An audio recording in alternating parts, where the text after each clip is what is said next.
distribution among population of the social capitals, which now are captured by the oligarchs.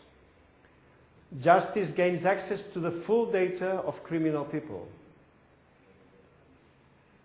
So these are just a few to mention them. Well, what are the Leontief tables we are mentioning?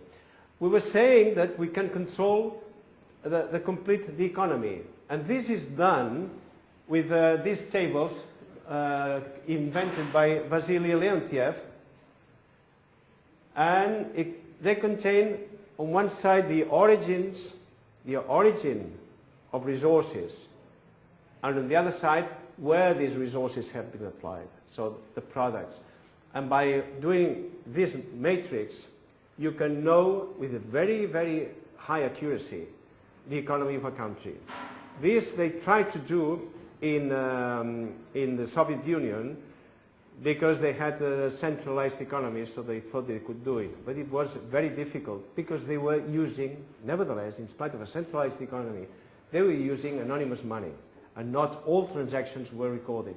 So in the Soviet Union, for the ghost plans, Leontief tables were still approximate. They were not exact. And this was one of the reasons why Soviet economy was very difficult to handle, and it didn't succeed completely. I must say that Leontief, it sounds Russian, but actually it was in the United States that he proposed his tables. So, this, for instance, this is Catalonia's Leontief tables. It's an example. You can go to this internet address and you can see one example of tables. You will see resources and you will see products.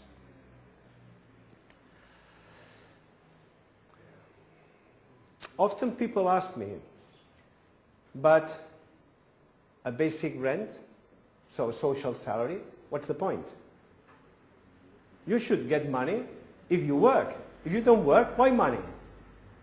Well, I'll tell you why. It's very simple. Would you agree that factories nowadays become more and more automatic? Would you agree that even services are becoming automated? Every time there are less people in shops. So, machines go on replacing men in production and services. Now, what's the limit of this process? Let's imagine, for the sake of thought, that we go to the limit. Factories are completely automated. All robots manufacturing. No more people. Who's going to buy those products, the products of the factory? Because if workers don't work, they have no money. They can't buy products. Factory closes. So we reach an impossible situation. At that point, it will be necessary to give money, freely give money to workers so that they can buy the products. So we have reached the concept, the necessity of a social salary. The other question is, how are we going to pay this social salary? But there is also an answer, and it's very simple. First, let me tell you that this social wage, or this negative tax, was first proposed by Bismarck, you know, the Iron Chancellor of Germany in the second half of 19th century.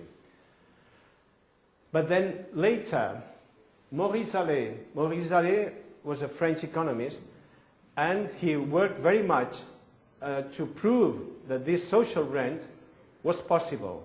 And this was already in the second half of the 20th century, so 100 years later.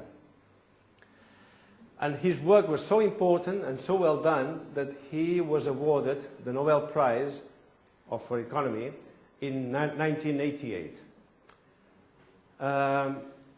One should see that in fact it's not the factory owner will simply pay tax like everybody else will be paying tax on all transactions. So the process is very is a very smooth, is a very simple process, a very painless process. What is the justification, the moral justification for levying a tax on all transactions, even to a factory man, for using resources that he may think that he shouldn't pay? But he should pay, because we are using many things. A car manufacturer uses 4 wheels.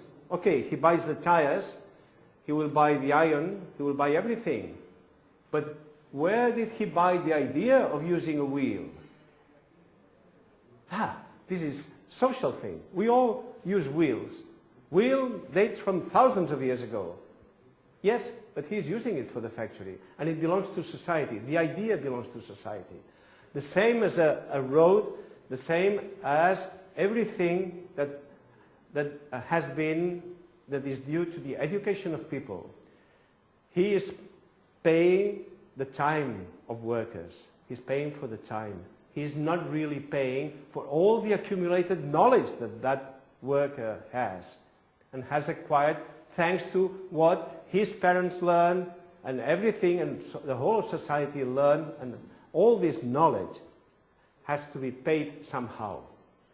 So this can be levied via a tax. And in this way, it is quite fair that the factory repays society for what it gets from it. The advantage, the big advantage, is that by paying it, the factory is benefiting itself, because people will be able to buy more products. Origin of funds for this basic rent. Enormous savings in tax levying and inspection, because everything is done by computer. Finished. No more tax inspectors. Imagine how many hundreds of thousands of people that are not needed, but who are not going to be jobless, because they will be getting, nevertheless, the basic rent. So don't forget it. So there's no problem here, and no upheavals for that. Savings in police for the same reason. No thefts, no police. All existing capital becomes potentially productive. No hoarding pouches, that you keep money because, it's for tomorrow. While you keep it, this money is not being used by society. It's not used in the circuit. And citizen savings are productively reused by the community. Tax havens become impracticable. Tax fraud becomes virtually impossible. So all these are sources of funds. In spite of the basic grant, we expect tax levels to be way below current tax levels, current taxation. So it would be very good for all of us, for rich people and for poor people. It would be good for everybody. In order to reach this, we have already some infrastructure.